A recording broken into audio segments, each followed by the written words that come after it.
Di sebuah desa kecil bernama Banyu Urip, Jawa Tengah, tradisi kuda lumping menjadi bagian tak terpisahkan dari kehidupan warganya.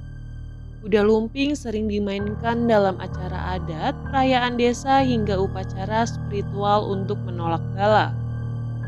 Namun, di balik keindahan tarian itu tersembunyi kisah menyeramkan tentang sebuah kuda lumping terkutuk yang dipercaya membawa malapetaka.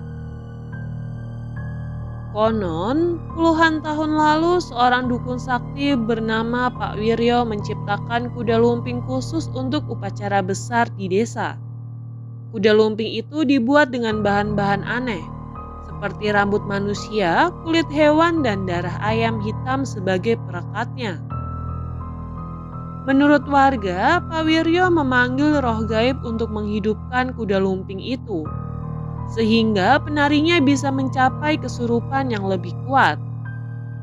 Namun, suatu malam Pak Wiryo melakukan kesalahan fatal dalam ritualnya.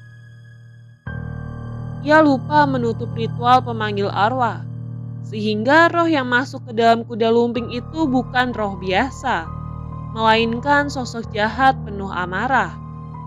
Kuda lumping itu kemudian dikutuk, dan siapapun yang menari dengan menggunakan kuda lumping tersebut akan mengalami nasib buruk.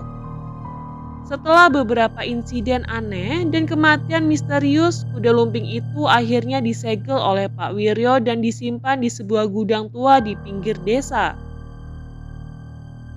Warga sepakat untuk tidak pernah menggunakannya lagi, dan gudang itu dibiarkan kosong hingga dipenuhi oleh debu dan sarang laba-laba. Beberapa dekade kemudian, seorang remaja bernama Andi yang baru pindah ke desa bersama keluarganya mendengar cerita tentang kuda lumping terkutuk itu. Andi yang dikenal sebagai anak pemberani dan suka tantangan, merasa tertarik untuk melihat sendiri kuda lumping tersebut. Bersama dua temannya, Bayu dan Jono, ia merencanakan untuk diam-diam masuk ke gudang tua itu pada malam hari. Pada malam Jumat Kliwon, mereka bertiga menyelinap ke gudang itu. Udara di sekitar gudang terasa dingin dan suasananya begitu sunyi. Dengan senter di tangan, mereka membuka pintu gudang yang berderit keras. Di dalamnya mereka menemukan kuda lumping yang dimaksud tersimpan di sudut ruangan dengan keadaan masih utuh meski sudah puluhan tahun. Kuda lumping itu memiliki warna hitam pekat dengan hiasan merah mencolok, dan aura menyeramkannya seolah memancar dari dirinya. Apa yang seram dari ini? Cuma kuda lumping biasa, kata Andi sambil tertawa. Tanpa berpikir panjang, ia memutuskan untuk mencoba menari dengan kuda lumping tersebut. Bayu dan Jono mencoba mencegahnya, tetapi Andi tidak peduli. Cuma mitos, aku buktikan kalau ini gak ada apa-apanya, katanya sambil mulai menari.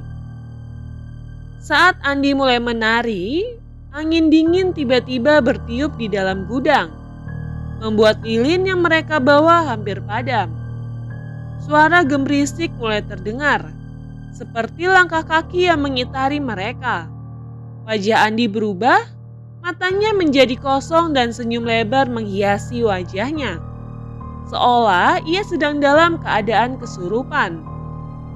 Ia menari dengan gerakan yang semakin liar, hingga akhirnya jatuh tersungkur. Jono mencoba membangunkan Andi, tetapi tiba-tiba Andi berdiri lagi dengan gerakan yang kaku dan aneh. Suara tawa yang tidak wajar keluar dari mulutnya.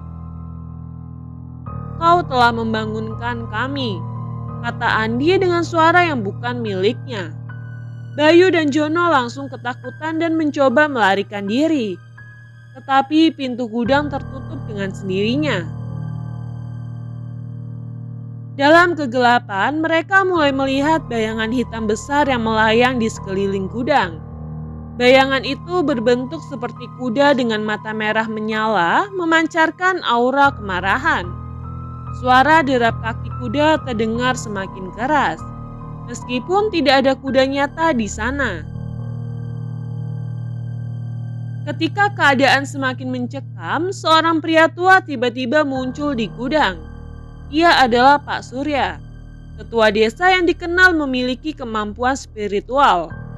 Dengan suara lantang, ia membaca doa-doa untuk mengusir roh yang merasuki Andi dan kuda lumping tersebut. Setelah beberapa saat, Andi jatuh pingsan, dan suasana di gudang perlahan kembali tenang. Pak Surya memperingatkan mereka, kalian tidak seharusnya bermain-main dengan sesuatu yang kalian tidak pahami. Kuda lumping itu telah dikutuk oleh roh jahat. Jika kalian tidak meminta maaf kepada leluhur dan arwah yang terganggu, kalian akan membawa kutukan itu seumur hidup. Meskipun Andi selamat, ia tidak pernah kembali menjadi dirinya yang dulu. Setelah kejadian itu, ia sering melamun dan berbicara sendiri, seolah-olah masih berkomunikasi dengan makhluk tak kasat mata. Bayu dan Jono pun meninggalkan desa, tidak sanggup menghadapi trauma dari pengalaman mereka. Sementara itu, Pak Surya dan warga desa kembali menyegel gudang tua itu dengan lebih kuat, menambahkan doa-doa dan mantra untuk mencegah roh jahat keluar lagi. Hingga kini, warga desa percaya bahwa kuda lumping terkutuk itu masih ada di sana, menunggu orang lain yang cukup nekat untuk membangunkan roh yang bersemayam di dalamnya.